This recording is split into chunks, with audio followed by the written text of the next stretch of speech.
So as an investor coming in to any development, especially if you're not from a construction or a development background, you want to make sure that property bridges are leaving no stone unturned when it comes to completing due diligence before any money is invested. Okay, and like I said, even if you are from a developer background, you still want to know this stuff is being done properly.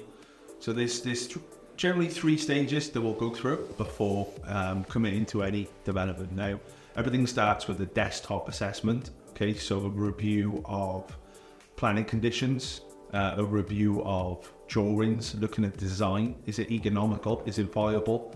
Looking at unit sizes, maybe abnormal costs such as, in apartments you might get lift shafts, stair cores, communal areas, all this other type of stuff which costs money, which generally makes a lot of developments unviable. You'll also be looking at comparables, so sold values per square foot in the area, right, and see is the developer spot on with his comparables that he's provided himself. We'll also be looking at things such as the planner's reports, reading through their comments just to see if that throws up anything that might be an issue from a legal or a buildability point of view down the road. Talking to legals, obviously there'll be a team of people responsible for checking any restrictive covenants on the land. Okay, this could be rights of way, it could be restrictions on access, burdens. There's 1,000,001 things that could be there from a legal point of view that would need to be checked by experienced solicitor. And even things like historic maps. What are the potential issues from previous land uses, i.e. contamination?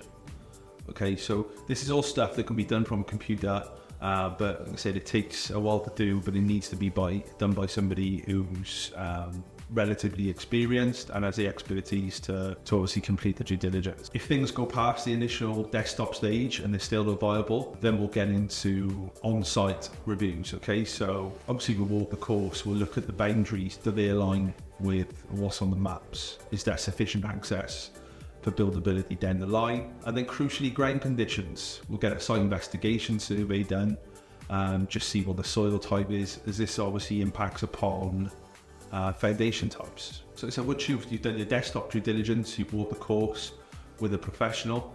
Okay, this is all reviewed by a team of expert consultants. So you might have architects, engineers, obviously quantity surveyors on board, looking at things from a cost point of view.